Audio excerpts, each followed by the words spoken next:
Hey everyone, welcome to arts study made easy. This is Priyanka.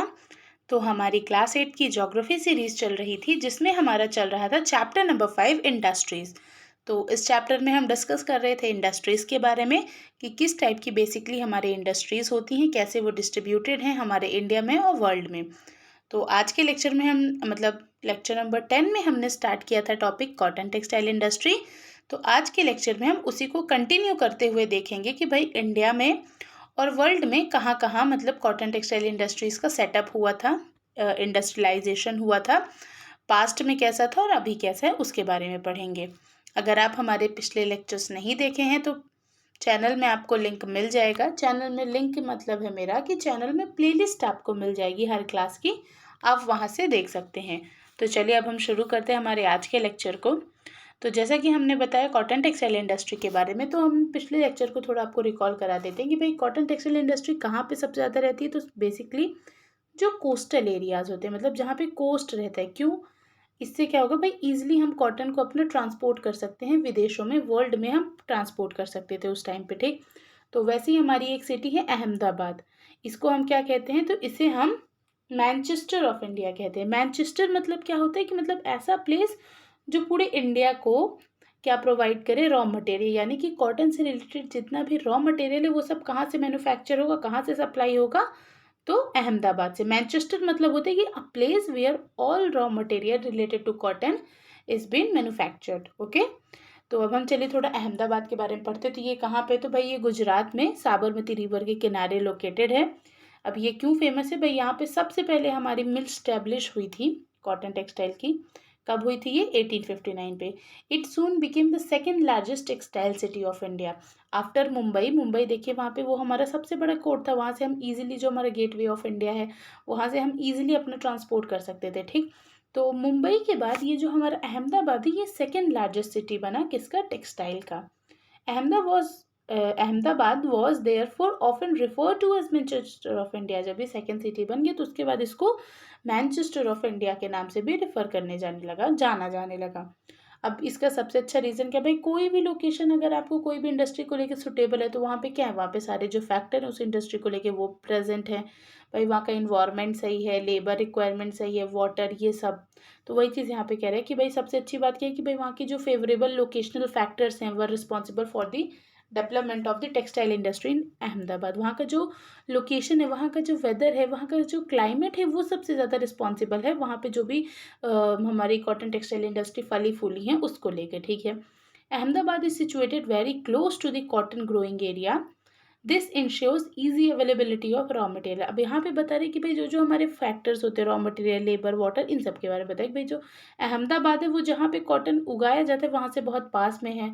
इसकी वजह से वहाँ पे इजीली रॉ मटेरियल, जो बेसिक रॉ मटेरियल है कॉटन टेक्सटाइल के लिए, कॉटन, वो वहाँ पे मिल जाता था। दूसरा, the climate is ideal for spinning and weaving. वहाँ का जो क्लाइमेट है, जो कि ह्यूमिड क्लाइमेट है, को क्वाइट ह्यूमिड है, वो क्या रहता है, वो बहुत ही ज़्यादा आइडियल रहता है स्पिनिंग और वीविंग करने के लिए।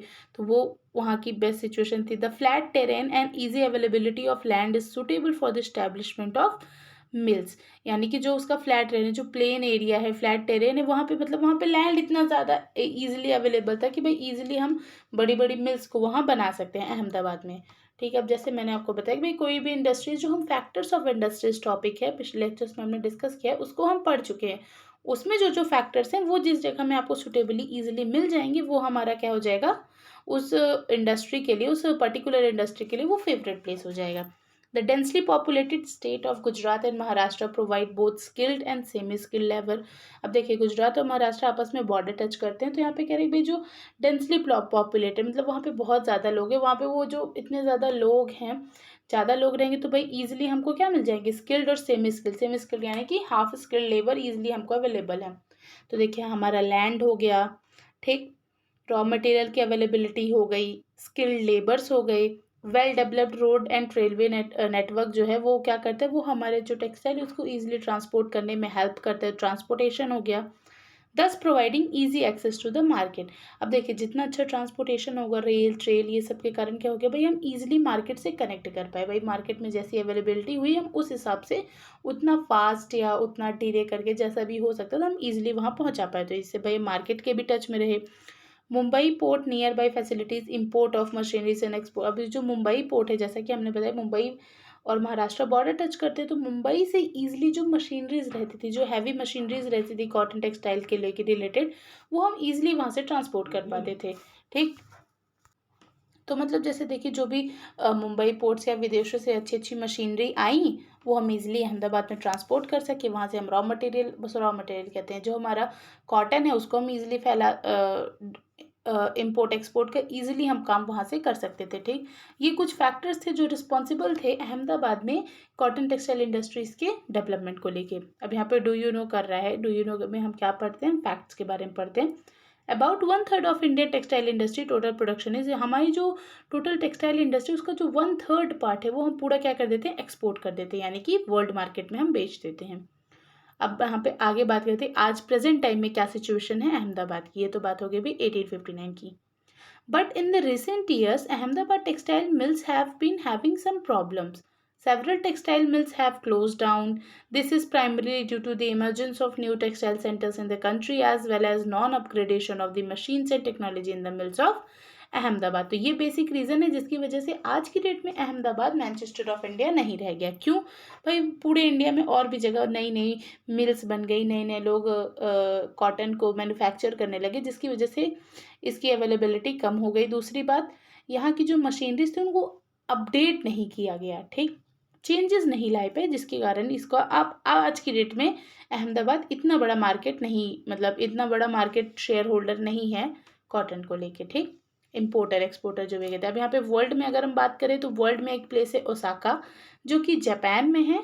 इसको हम क्या कहते हैं, इसको मैनचेस्टर ऑफ जापान कहते हैं, यानी कि जो जापान में जितना कॉटन रहता है उन सब के लिए रॉ मटेरियल, जो बेसिक कॉटन का रॉ मटेरियल है वो कहाँ से सप्लाई होता था, ओसाका से होता था। ठीक है, तो the textile industry developed in Osaka due to several job. अब यहाँ पे ओसाका में क्यों इतनी ज़्यादा बढ़ी भाई, वहाँ की ज्योग्राफिकल कंडीशन के कारण। बेसिकली देखिए कोई भी इंडस्ट्री जहाँ पे सेटअप होगी तो वो कैसे बढ़ेगी, वहाँ की ज्योग्राफिकल कंडीशन अगर उसे सुटेबल रहेगी, उसको फेवरेबल करेगी, उसको सपोर्ट करेगी, तो फिर वो इंडस्ट्री वहाँ पे रह जाएगी। ठीक है, तो यहाँ पे जो भी था वो बेसिक सबसे इंपॉर्टेंट क्या था भाई, ज्योग्राफिकल फैक्टर, जो कि वहाँ सपोर्टिव था। Extensive plain around Osaka, extensive यानी कि फैला हुआ मैदान, ठीक, ओसाका के चारों तरफ, ensure that the land was easily available for the growth of cotton, जिसकी वजह से हमें क्या पता है भाई, हम ईजिली यहाँ पे कॉटन मिल्स की ग्रोथ को, इस लैंड को हम यूज़ कर सकते हैं।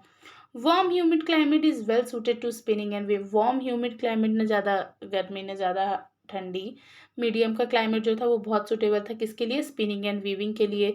द रिवर यूडोर provide sufficient water for the mill, जो यूडोर रिवर थी वहाँ पे वो क्या करती, वो भाई सफिशिएंट पर्याप्त मात्रा में पानी प्रोवाइड कर रही थी। लेबर वहाँ पे इजीली अवेलेबल था।